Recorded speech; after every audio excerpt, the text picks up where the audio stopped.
Welcome, welcome. I'm so thrilled to be here today to share with you how to get more sessions booked on your calendar. Okay, so here's what we're going to cover. I want to share with you the 3 core components. This is probably not the first time you're going to hear me say this, and it's definitely not the last time you're going to hear me say this.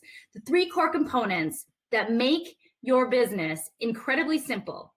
It makes it simple, but not always easy. So first of all, the 3 core components. We're then going to focus in on one of those core components and dive deeper into how to get more strategy sessions booked on your calendar every single week. I'm also going to talk about the number 1 question you can ask people. It's 6 simple words that you can ask people when you're out and about connecting with people and conversing with people every single day that can lead very easily to a strategy session, to a complimentary session. We're also going to talk about the 3 big myths that are interfering with your ability to get more sessions booked and how to overcome those myths. I'm going to share with you how to make these sessions completely irresistible so that when you share them with people, they of course say yes, that they want to have a conversation with you to explore coaching more deeply. And I think that's everything. So let's go ahead and dive right in. First and foremost, the 3 core components that make business simple, but not always easy. And I'm going to use the analogy of dating for this when I teach this today. So there's 3 components. The first component is visibility. If we're not visible, if we're hiding, we're not going to be able to connect. We're not like connecting with people online or offline if we're not visible. So visibility is the first component. So as I equate this to dating, this is like when you're going on a blind date or when you're meeting your date for the first time. I've been married, oh my gosh, we're having our 15-year anniversary this year. I can't believe that. But is it 15 years? Does that seem right? I don't think I'm old enough for that. But anyways, so it's like the blind date, or it's the first introduction to you. Like they know nothing about you. This is the first introduction to you. So that's the first component. That is not the component we're diving into today. The second component is deepening those conversations and deepening those relationships. So now you've had your first date, you had that introduction, and this is the stage of the game where you're like, hey, I like you. Let's go out on a few more dates. How this equates to business is when you're continuing to date a prospect or date a lead, or I guess that sounds weird, or connect more deeply with a prospect or a lead, this is the phase where you're actually inviting them into a conversation. And that's what we're going to be talking about today, is how to more effortlessly transform that visibility into conversations, into the opportunity to make offers, which is the third component, is that once you have those conversations, unless you make an offer, you're not going to have any sales and you're not going to have any clients. So that's the third component, is if you're having a lot of conversations, if you're having a lot of coffee chats, if you're having a lot of get to know you meetings and it's not resulting in clients, most of the time it's because you might not even be making an offer. And if we don't make an offer, how do people know what we have? And how can they then make a conscious choice of whether or not to say yes or no? So this is the 3 components. Visibility, it's like your blind date or your first introduction to a new date. Connecting more deeply, which is like continuing to date. And then the person making an offer and the person actually saying yes, which means you've officially become exclusive or maybe even tied the knot. So those are the 3 components. We're going to focus on that second component. So again, I want to check in with you guys because those 3 things, visibility, inviting into a deeper conversation, making an offer and having them turn into a client, that's not rocket science. It's very simple. So why is this simple but not always easy? What gets in the way of this feeling easier? So I want to check in with you guys and hear what you think about this simplicity. It makes perfect sense. Of course, this is what we do, is we're visible. We invite people into a deeper conversation. We make an offer and they say yes or no. So that's all there is to business. So what makes this simple but not easy? Fill me in. What do you think? Jackie, fear makes it simple but not always easy to implement these core components of business. Yes, totally. Being an introvert, yes, that can make it feel not very easy. Although Martina, I would say, would any of you guess that I am a full-blown introvert? So there might be some beliefs around there too, because I am. Erin, knowing how to take things to the next level, those transitions, yes, those like awkward transitions about how do you transition from, oh, this was just a casual get to know you to, hey, here's my stuff. Do you want it? Totally. Discomfort and fear. Stacy, yes, fear, not knowing the niche or even advertise the right way to get the first date. Oh, all kinds of stuff there. Yes, Stephen. Oh my gosh. And my favorite mantra, which we're not getting into today, which is ditch the niche, blank page pitch, which means that anybody and everybody that you connect with, you can easily transition into a conversation that leads to a coaching client. Okay, we don't do it enough. We need more practice attaching to the outcome. Yes, amen to that, Deb. That is one of the best client repellents we have, is attaching to the outcome. Okay, so yes, that is what makes these 3 steps simple, but not always easy. Most of the time it's our own stuff getting in the way. But again, that's not what we really want to talk about. So I want to talk about how we can make the second step easier and simpler today. So I want to support you in overcoming some of the fears and knowing how to make those transitions and make that second step easy and simple for you. Before I teach the 5 ways to book more complimentary coaching sessions in your calendar, I want to talk about the 3 biggest myths that actually repel people from saying yes to the opportunity to connect more deeply. So the first myth is that these are actually, and I've been calling them this, and it's almost been making me throw up in my mouth a little bit, because even writing the copy for this, just because I know that this is the term that so many coaches use, these are not complimentary coaching sessions. So the first myth, it's not a complimentary coaching session. If you are offering complimentary coaching sessions, you are shooting yourself in the foot already. It is not a complimentary coaching session. This initial session, this initial conversation has the least amount to do with coaching of anything. This is like a doctor's visit. This is like where you're investigating and uncovering what people's challenges are, where they want to go, what's the big desire. You're investigating, you're asking questions in order to prescribe a solution. So it's not a complimentary coaching session. We haven't even established the relationship, 1, that gives us permission to coach, and 2, that coaching is the right fit for the prospect. So that's the first myth, is that we're actually not doing complimentary coaching on these calls, which leads directly into the second myth, that we must deliver massive value and show people the power of coaching. I don't know how many of you, I've heard this said a lot, like, I want to get on these calls and I want to deliver massive value and I want to show them the power of coaching. Almost like we need to prove how great coaching is. And once people experience the power of coaching, of course they're going to say yes. What is that all about? When you think about that being the intention of these conversations, which it very commonly is, I hear it over and over again from people. What is that really about? Who is that about? It's pulling the entire subject off of the prospect that's right in front of you and on coaching and what coaching is and what it isn't and the modality, and not on exactly why people might even want to be in this conversation with you in the first place. So that's our stuff. So think about that. Oh, I got to show people. Who are we trying to prove it to? Are we trying to prove it to the prospect? Or is there some of our own doubt in the way that's saying, do I really believe in coaching? Who am I to be able to facilitate this transformation? Like our own stuff, what's coming up when we're in those conversations, when we're in those enrollment conversations, or that leads us to believe that we need to show people the power of coaching. Because here's the thing, is in those conversations, it's a transference of confidence. When you know the power of the work that you're doing with clients without any question of a doubt, it becomes contagious. Your belief in the process entrains them to the belief in the process. Yes, Cedric, exactly. These are exactly what's taught in coach training schools. That's exactly what's taught. And that's why I want to start defying some of these myths, because here's the thing.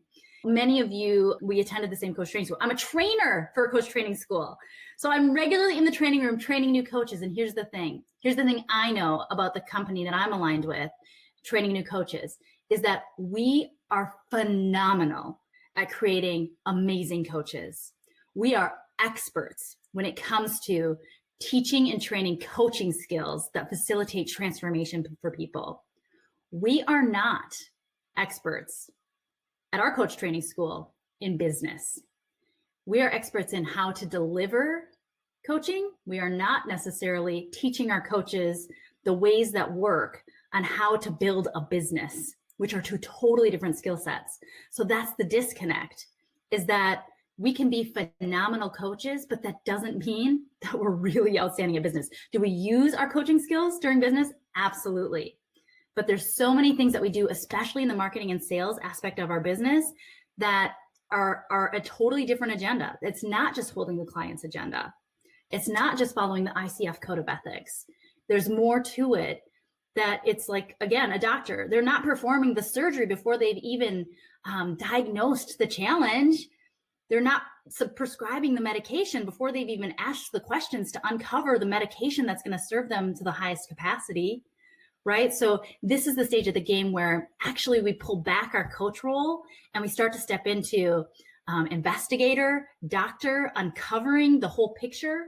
We want to know the full lay of the land so we can uncover, do I have, knowing what I know about coaching and the power of coaching, is this the solution that this person, that will support this person the most in getting what they really want, or isn't it? So the whole purpose of these enrollment conversations aren't to have a complimentary coaching session.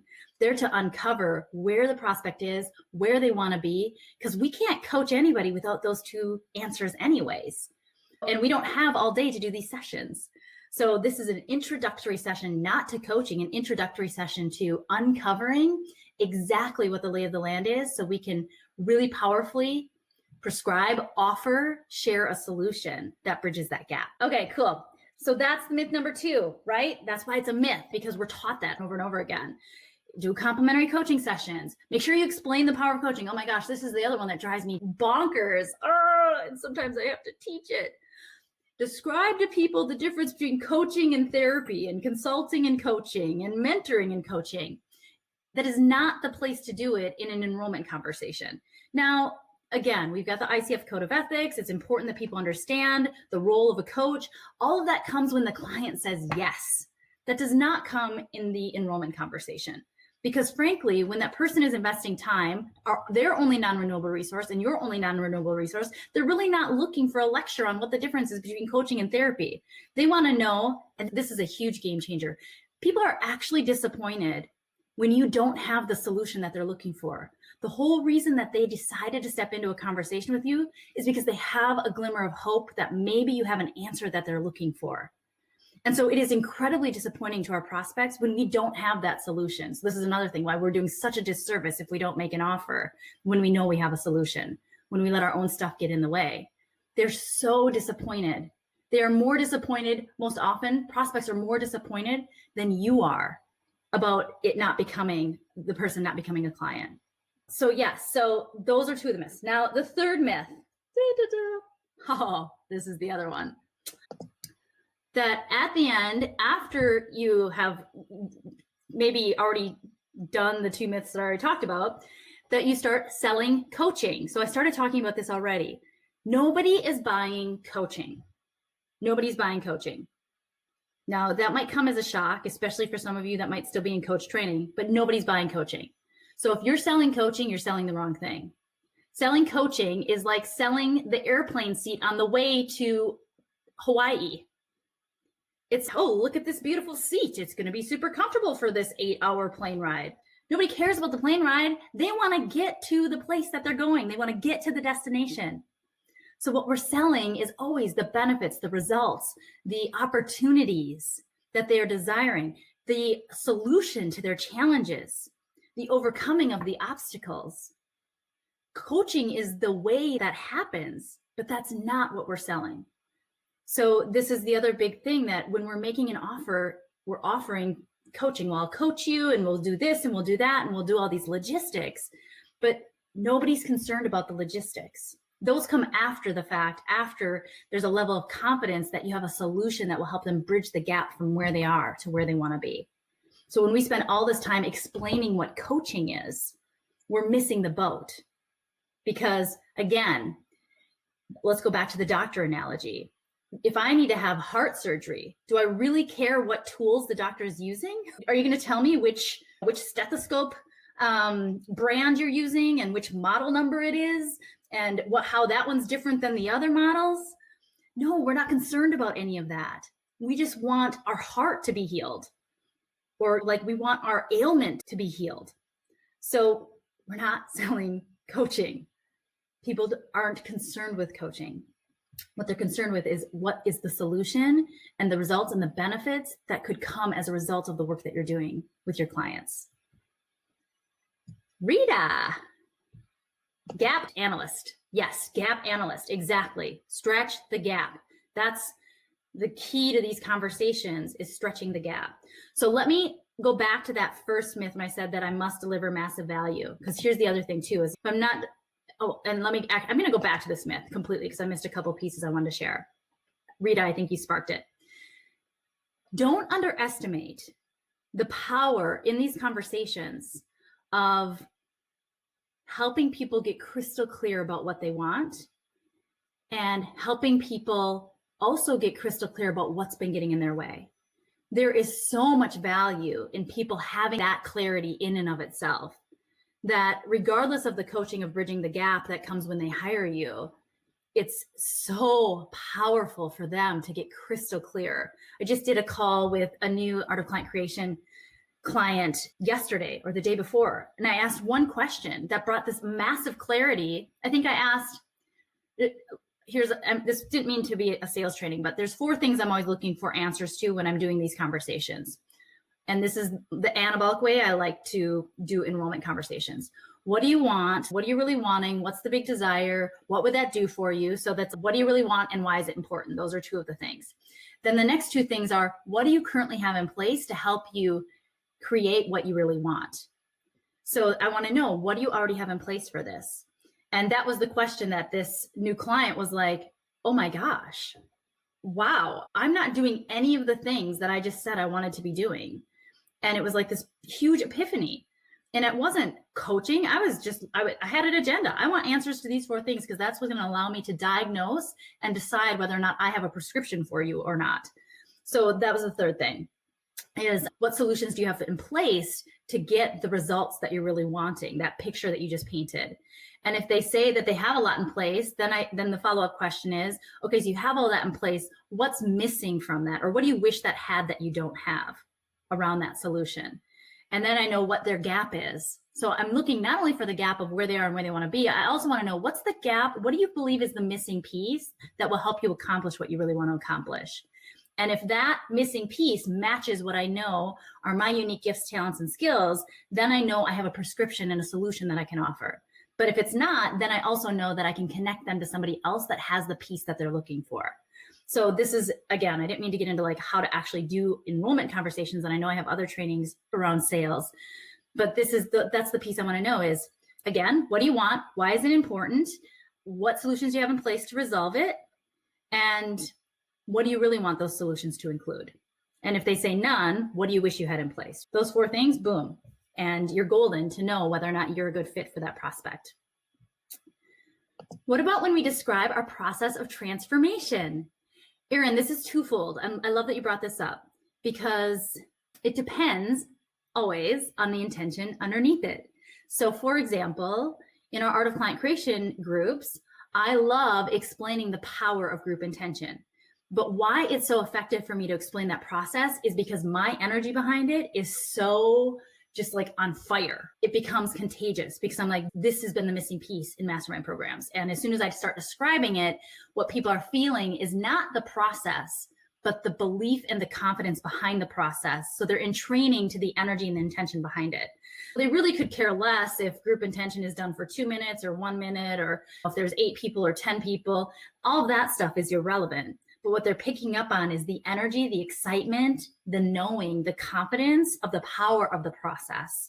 So that's, and Erin, you'll totally get this because of course, like you're in Art of Client Creation and the power of that. So again, it's the intention behind it. So when you get super excited and jazzed about sharing the process because you believe in it so much, that's what becomes contagious, not necessarily the process itself.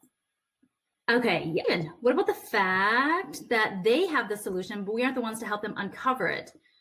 Do we have the solution? And this goes right back to, we don't have the solution, but we can see the path that they can't see. So in the sales conversation, if we were to say, I'm a coach, I'm going to help you come up with all your own answers. in the moment when somebody is, again, let's imagine that we're a doctor, right? In the moment when somebody is, I think I might be having a heart attack. You know what? You've got the answer to help you overcome that heart attack. I'm just going to give you a little bit of time, take a couple of deep breaths, and it's going to come to you. When people are in the midst of, and this is the marketing and the sales piece that makes it different than actual coaching. We use our coaching skills, but we have an agenda because people don't know what they don't know. If they knew what they already knew, they would have already done what they needed to do to get the results that they were looking for. So the reality is, yes, we know that people have their own answers, but they don't know how to access those answers yet. And they still don't believe that they have those answers. So there's some pre-work that's happening in the sales and marketing piece before they even come into then the coaching relationship that we help them tap more deeply into the answers that they have. So here's the example. So when we're sharing the solution, if we uncover these pieces, it's more the what and the why. So the solution might be, here's what I'm observing. You have a number of blocks around XYZ that are interfering with your ability to get results in XYZ. So one of the things that you want to absolutely figure out is how to overcome those blocks so that you can achieve XYZ benefit. So that's the solution, what they need to figure out in order to get what they want. So how we do that is we do that through coaching, but we're less concerned about how we do that and more concerned about, here's the solution. You want to uncover how to use more of your creativity to have more ease, peace, and flow in your business. So for example, and what we would do is we'd work on increasing that creativity in order for you to get XYZ benefits and results. So there's the difference between the coaching and great question. Love that one. So there's our myths. Let's dive into the 5 most powerful ways to invite people into these conversations. So now you know a little bit about the conversations. I guess I'm working it backwards. We talked about the conversations and now we're backing it up. How do we actually invite people into the conversations? And back to what Erin said about how do we transition from just meeting somebody to then inviting them into a conversation where then we're having all of this unfolding and this diagnosing per se. Okay, let's dive in. Okay, 5 ways to book a calendar. So I want to tell you guys, because I can't keep secrets for very long, I have a gift. If you want it, you would get it via Facebook Messenger. No email opt-in, but it does all happen in Messenger. So if you want, I'm going to share these 5 ways. And if you want some actual scripts on how that you can tweak and refine and actually implement these 5 ways, all you have to do at any time during this training or after this training, if you're watching it on replay, is comment "book me." It's a nice little resource that will support you with some of these ways to start getting more sessions booked. So here is the first way. The first way is the warm letter. So again, this is one of the scripts that is in the PDF that you can use to actually leverage your warm audience, the people who already know, love, trust, and adore you. This is the space. Where are you already credible? Where are you already seen as having amazing character? Even if you don't have coaching experience, even if you're a brand new coach, these are the people that love and adore you and want to support you. I just heard from another client last week and she's, I don't think my friends know how to refer to me. And I was like, oh my goodness, that's the warm letter. When we send a warm letter, we actually teach our friends and family members and the people that want to help us but don't know how, we teach them how to do it. So that's the script. It's here's what I'm doing now. It's like your coming out party for your business. Here's what I'm doing now. Here's the different things that I would love to support and help people with. Here are some of the things you might be hearing people say that would tell you it's a great idea, that I'd be a great referral to make for them. If you, for example, if you've got a friend or a family member who's constantly complaining about their job, send them my way. Give them the gift of this complimentary session where I will help them come crystal clear about where they want to go, what that looks like, and the blocks that are getting in their way right now. It's completely complimentary. There's no pressure, no nothing. Just feel free to send them my way. Now you can help your friend and you can also support me in doing what I'm here to do. This is my passion and my purpose, right? So that's the warm letter, is exactly that. We have to tell people how to refer to us. We can teach them how to refer to us. We can help them understand and identify who's a good referral for you. And again, if you don't have a niche yet, that's perfectly okay. Just letting people know that these are some of the things that I love, love, love to support and help my clients with. And maybe it's from your peer coaching or whatever it may be. These are some of the things I love to support my clients with. And so here are some ways that you would identify who would be a fantastic referral. And here's what's going to happen if you do refer them to me. It's not going to be icky or gross. It's going to be super simple. We're just going to hop on a quick 45-minute call. I'm going to help them uncover uncover where they're stuck, what's getting in their way, and then we'll explore whether or not I can help them with a full solution. Again, no pressure, no sales stuff, no yucky, just want to help them get clarity in that session. Boom, boom, make it easy for them to refer to you. And then again, when you keep this warm letter about letting your friends and family help you help their people that are close to them, this is again the win. Also, they're able to see like there might be certain things where, oh my gosh, that's me. So it's like an easier way to really share with your friends and family what you're up to and how to refer to you. The second way is very similar to the first way, and that's the referral letter. So this is how I initially built my business. I was networking regularly, and from a networking event, I signed a couple of clients, and I immediately implemented a client referral system.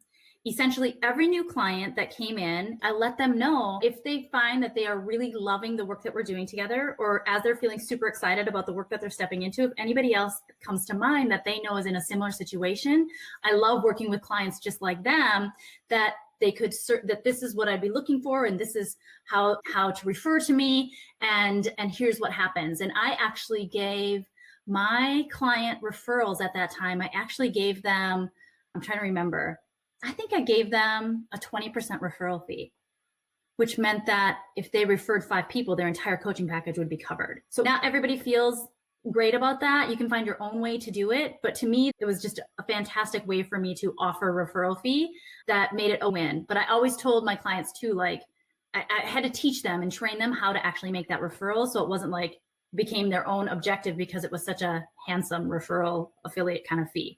So one of those clients referred 2 clients to me. And then one of those clients referred 3 clients to me. And it was almost instantaneously, I had a full practice solely from this referral letter, because I was included in my welcome package, and I taught my clients how to refer to me so that they didn't have to wonder, or it's beautiful. So that's the second way, is that you can implement consistently to keep hatching more opportunities to have these conversations that can turn into clients. And of course, this warm letter and this referral letter are going to be your warmest, hottest leads when you hop on those enrollment conversations. The third way is, this was the third thing I used with all my networking, is a networking follow-up email. So it's as I connected with people at networking events, those that I felt strong resonancy with, I didn't know if they would be interested in coaching. I was completely detached from that. The sole purpose of the networking follow-up was to get to know them better, to just see if there were any opportunities for partnership, for supporting one another, for strategic partnership, for potential me using their services, for maybe them using my services. I was completely detached, but I just knew that there was something about certain people's energy that I was interested in getting to know them better. So I would simply send them an email right after the networking event saying it was awesome connecting to you. This email I sent out, and it resulted in really developing some nice, strong relationships that led again then to referrals and business. And so here's the thing, and I want to just touch on this again because I love that Erin brought this up. It's the transition. These are not enrollment conversations. This networking thing is a 2-phase conversation, meaning the first phase is genuinely to get to know somebody, to just really genuinely get to know somebody, completely detached, solely for the purpose of building social capital and planting the seeds of relationships. Okay, this networking thing. So this is the 2-phase conversation. So the 2-phase conversation is that the first conversation is that completely detached conversation, and it's truly to build that relationship. Then through that relationship, you may decide or determine that you can actually help them. Maybe something came up, maybe some desire they have, or maybe some block that they have. So the 2-phase, then you go into the enrollment conversation. So this networking follow-up email is not an enrollment conversation. So it's really crystal clear, again, that we always are, so we don't feel like we're bait and switching people, because that's when the transitions feel awkward, is when it's like, yeah, let's get together over coffee. And I don't know if this has happened for you, but oh my gosh, so many coffee dates where people just tried to sell me their shit and I didn't even know them yet. It's, dude, like, how do you even know if I want your stuff? You haven't even asked me anything. We don't even know each other, and you're just peddling your stuff on me. So this conversation is truly clean, clear intentions of deepening relationships. Okay, so that's the networking follow-up. The fourth way is the teaching method. This is the opportunity to have many strategy session requests, or complimentary session requests, or and I'm going to talk about what to call them in a minute. This is the way to get many all at once. So this is when you are doing a speaking opportunity. So when you're actually in a place of deeper authority with an audience, and the call to action at the end of a workshop or at the end of a speaking opportunity or the end of a webinar or the end of a Facebook Live or whatever it may be, can be to set up one of these sessions with you. And again, I'm going to tell you how to make that call to action as we get a little bit closer to the end of the call. But after I booked through referrals, then I booked through the networking letter. Then I went into a full-blown online business where many of you have heard me talk about that I was running a webinar funnel. That webinar funnel was where I was booking at its peak 40 applications for strategy sessions a month easily, maybe even more. And so that's the one-to-many. When you're teaching and in a place of authority and sharing high value content, that's mostly teaching the what and the why, and then leaving them just like hungry for more. That's when that call to action for a complimentary session or a strategy session or discovery call or clarity call or whatever you call it can really fill your calendar fast. I was also just talking to somebody else about this because they were like, I want to do a sponsorship booth. So again, that would be an example of one-to-many. If you were to do an event where you're sponsoring or you're having a booth, you would want to make sure that you have something that draws people into your booth, and then have time slots right there so people can book on the spot as you're engaging in those deeper conversations and people are wanting to know more about what you do. Through a sponsorship event, you could book many. That would be one-to-many, because as somebody who's a sponsor, you are standing out more in the spotlight and in a more authoritative space. The teaching method is where you can book many all at once. This also could come from articles too. So again, the visibility has to be in place, but once the visibility is in place, especially with authority content, and the call to action is to engage in that deeper conversation, you can really pull a ton of sessions that way. The fifth way. If you have an email list, this is the email list offer. So this was then after I was doing a lot of authority content and I was building my list, then I would quarterly send out an email with an invitation to apply for sessions. And that would be another huge one-to-many where it's boom, I have this list, because the reality is not everybody's ready in the moment that you make the offer to say yes. And so when you have a list and you consistently, maybe on a quarterly basis or every 2 months or whatever, however often, without saturating your list, make that offer, you're going to catch people that it is the right time for them at that time. So again, this is just a blanket email that you're able to send out and just be like, hey, it can be super simple. It can be like one sentence. Hey, I happen to have a few spots open this week for XYZ sessions. During these sessions, we cover XYZ. If you're interested, book your time now. Calendar link, boom, done. So super easy email, especially if you have a list. And depending on how large your list is would determine how often you'd want to send that email. But again, even with a list of thousands of people, I didn't send it more than quarterly. But every time I did, it would be this huge influx of sessions filling my calendar. And now I don't send it at all. But okay, so that's the fifth way. Now, I have a bonus for you. You guys want a bonus? It is the everyday method. This is 6 words that you can use when you come across people who maybe are having a tough time, online or offline. Maybe you hear they're struggling with a relationship. Maybe you hear that they're struggling with their job. Maybe you hear that they are thinking about starting a business. Maybe you hear that they're thinking about making a career change, any kind of transition, any kind of challenge, any kind of desire, anything. Now, how many conversations are you having with people where this stuff is coming up? I'm going to go back to the beginning of our conversation today. This stuff is simple, but not always easy. So what's making it hard to use this simplicity? The question, the 6-word question is, would you like help with that? I'm really struggling with XYZ. Wow, that must be really tough. Would you like help with that? I really wish I could find a different job. Wow. Oh, gosh, every single day you got to go to that job. Is that something you're looking for help with? Man, my husband's driving me bonkers today. Ooh, I get it. That's really frustrating when your significant other and you aren't on the same page. Is that something you'd help with? Easy, simple. Thanks, Erin. Yes, how can I help you? Exactly. Even this one though, right? So let's keep it a closed-ended question. How can I help you? Oh, I don't know. It's not even, let's keep it closed. Is that something you want help with? It's a yes or a no, right? No. And so a lot of times people will be like, I don't know, I'll figure it out. So this is an opportunity to, again, we're trained as coaches, open-ended questions. This is a fantastic opportunity to just get buy-in with a closed-ended question. Would you like help with that? Simple. Again, the part of this that's not easy is, what are you telling yourself that's interfering with your ability to ask this simple question? And I would guess for some of you, it's, oh, I don't want to come across salesy. What are they going to think of me if I offer my coaching services? Oh, I'm supposed to be a friend and not a coach. Oh, whatever story you're telling yourself, it's your fear.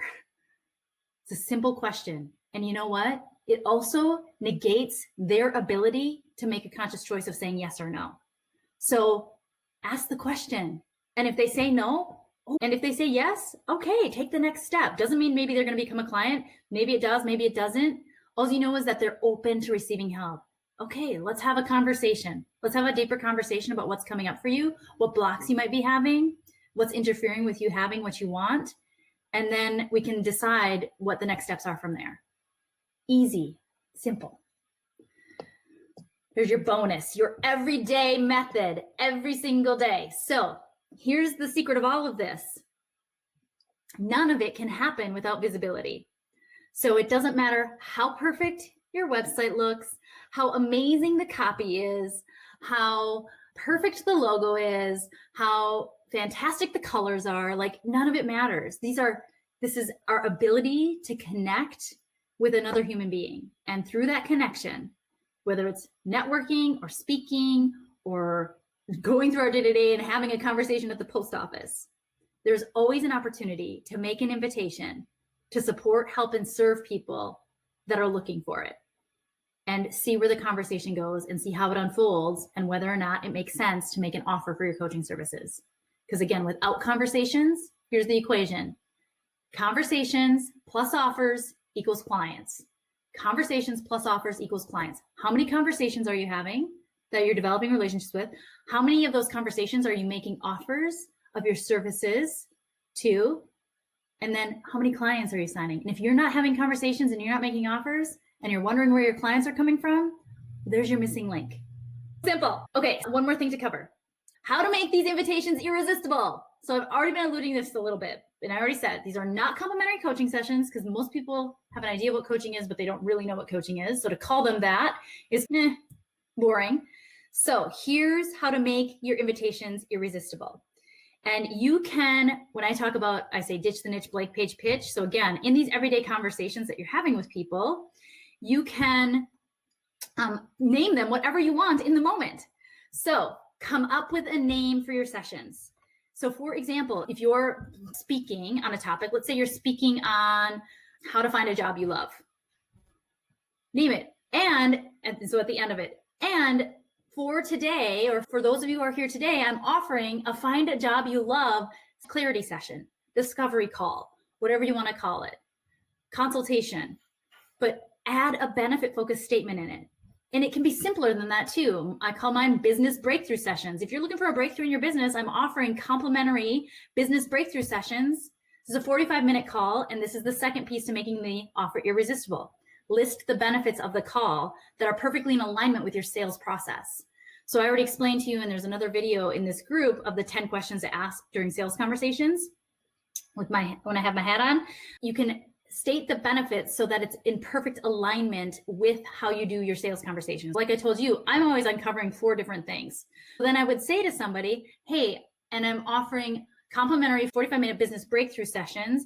And during those sessions, I'll support you in getting crystal clear on exactly what it is you want from your business, where you want to go, or if this is Find the One sessions or Find Love Now sessions. I'm going to help you get crystal clear of exactly what sort of relationship you're looking for, why it's important to you, where you want that to go. We'll also uncover what you've been already trying, how that's been working for you, and what solutions might be able to help you actually get the results that you're looking for.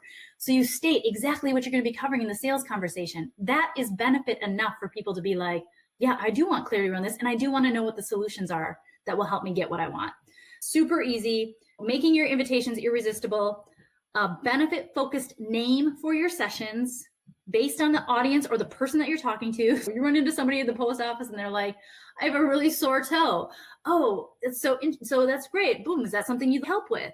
Yeah, I would love help with that. It'd be awesome if I didn't have this sore toe. Cool. So I'm offering healthy toe sessions. Like I'm being a little bit facetious and a little bit like over exaggerating here, but this is what I mean by a blank page pitch is you can shift the language just to dive into the exploration about whether or not coaching is a good fit for them and get to that place where you're having that conversation. Okay, so that's all I got. So just real quick, I'll sum it up. We talked about the 3 core components: visibility, deepening relationships, and making offers. We talked about the 3 big myths that are killing the ability to get more sessions booked and have those sessions actually convert when you're making an offer. We talked about the 5 ways to get more of these sessions booked. We talked about how to make these sessions irresistible so that people are like, yeah, sign me up. I want one of those. Okay, so yeah. So we covered a lot of ground. I hope it was helpful. I hope it triggered you a little bit because that's always a good sign. I hope that you go and actually implement the stuff that I just shared, because information without implementation isn't helpful at all. That's all I got for you guys this afternoon. We'll see you guys later. Have a fantastic weekend. All right, bye.